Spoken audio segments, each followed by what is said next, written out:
Start. अध्यक्ष जी, जिस समय पाकिस्तान ने भारत पर हमला किया था उस समय उन्होंने देश की रक्षा के लिए महत्वपूर्ण कार्य किया था। इसके साथ ही मैं मंत्री महोदय को यह भी स्मरण दिलाना चाहता हूं कि शायद उन्होंने इस पर ध्यान नहीं दिया कि इस बार जो राष्ट्रीय पुरस्कार मिले हैं उनमें रेलवे प्रशासन को केवल 2 ही प्राप्त हुए हैं, जबकि मैं ऐसा मानता हूं कि हमारी सेना के बाद अगर किसी ने युद्ध काल में सराहनीय कार्य किया है तो वह रेलवे प्रशासन अथवा रेलवे कर्मचारी और अधिकारी हैं। इसलिए उनके मनोबल को बनाए रखने के लिए और उनको प्रोत्साहित करने के लिए रेल मंत्री को इस बात पर भी ध्यान रखना चाहिए और इसका प्रयास करना चाहिए कि जो भी इस तरह के प्रोत्साहन मिले उनमें रेलवे का विशेष ध्यान रखा जाए। पैरा। रेल मंत्री महोदय ने अपने वक्तव्य में भी रेलवे कर्मचारियों की प्रशंसा की है या उनको प्रोत्साहन दिलाया है, लेकिन यह प्रोत्साहन शांति काल में भी बना रहना चाहिए। रेलवे ने युद्ध काल में जो काम किया वह तो देश की रक्षा का महान उद्देश्य था, लेकिन उसके बाद देश के निर्माण में या गरीबी मिटाने के लिए जो युद्ध होता है उसमें भी प्रत्येक रेलवे कर्मचारी का मनोबल उसी तरीके से बना रहे। इसके लिए भी रेल मंत्री महोदय को कुछ कदम उठाने की आवश्यकता है। मैं ऐसा मानता हूं कि वह किसी भी तरीके से करें, उनका तरीका कुछ भी हो, लेकिन उनको यह करना चाहिए कि जितने भी रेलवे कर्मचारी हैं, जो भी रेलवे को मुनाफा हो उसमें वह साझेदार हों। चाहे आप उनको बोनस के रूप में कुछ दें, चाहे किसी और तरीके से दें, लेकिन हर वर्ग के रेलवे कर्मचारी को मालूम होना चाहिए कि यदि वह देश के निर्माण के संबंध में ठीक तरह से काम करेगा तो उसको पुरस्कार के रूप में या वेतन के अंश के रूप में अपने वेतन के अलावा पैसा मिलेगा। इसी प्रकार इस संबंध में मैं एक और सुझाव देना चाहता हूँ। स्वतंत्रता के बाद रेल प्रशासन भारत सरकार का प्रशासन हो गया, लेकिन यह लोकसभा एक विशेष उद्देश्य को लेकर चुनी गई है। यह उस कार्यक्रम का एक नमूना ही है। गांधी जी ने जीवन के सभी पहलुओं पर प्रकाश डाला था। धन को वे संयम से व्यय करने के हक में थे। पैरा।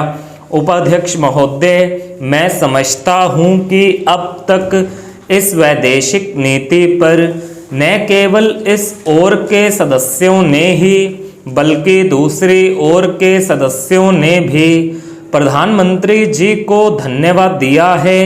इसलिए मैं अपनी तरफ से धन्यवाद देकर उनका बोझ बढ़ाना नहीं चाहता। पैरा।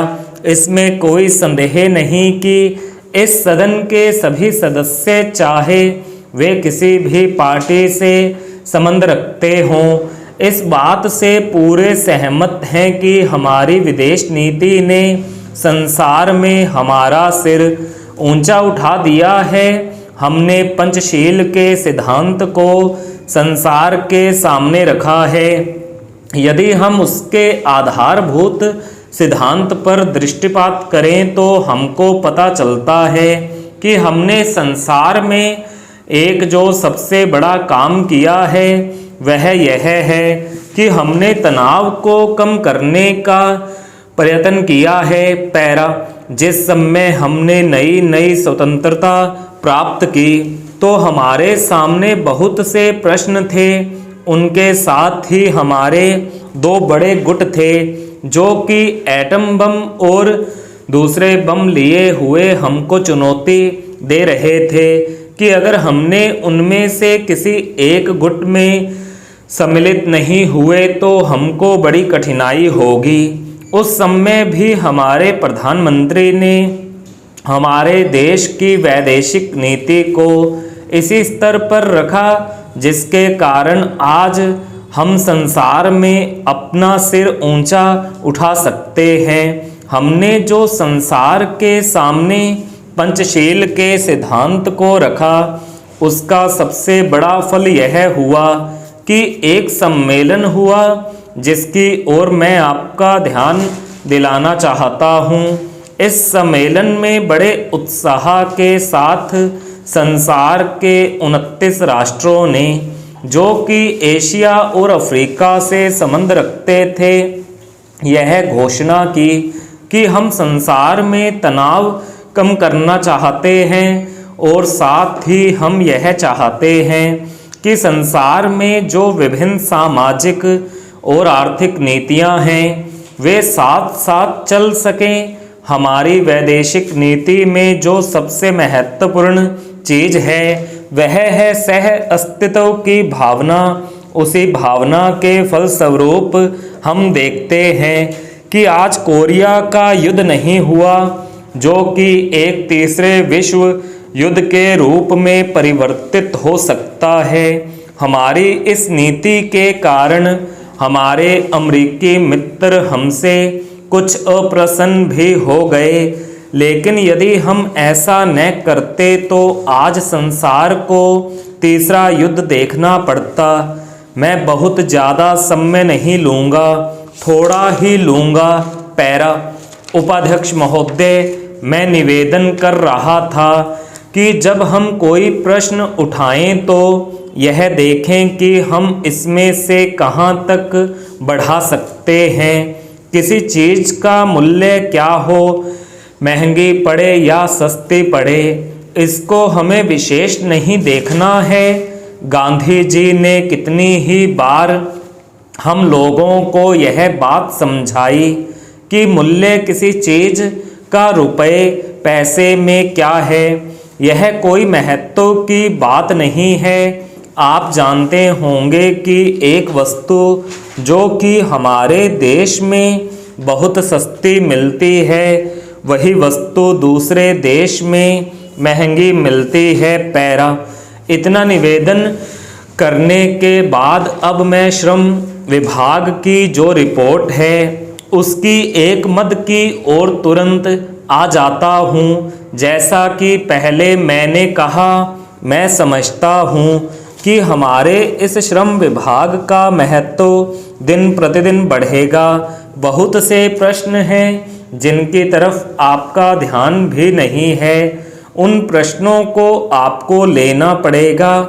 आज आपका श्रम विभाग अधिकतर औद्योगिक श्रमिकों की ओर ध्यान दे रहा है। अभी हमारे माननीय सदस्य ने जो खेतिहर मजदूरों की दशा सुधारने की ओर भी आपका ध्यान दिलाया था और बतलाया था कि आज उनकी कैसी खराब हालत हो रही है, मैं उनसे पूरी तरह सहमत हूँ। हमारी सरकार का ध्यान देहाती श्रमिकों की ओर नहीं गया है, उनकी बड़ी बुरी हालत है। आपने उनकी दशा सुधारने के लिए क्या किया है? मैं पूछना चाहता हूं कि जो लाखों और करोड़ों आदमी देहातों में बेकार बैठे हुए हैं उनको मजदूरी और काम दिलाने के लिए आप क्या कर रहे हैं?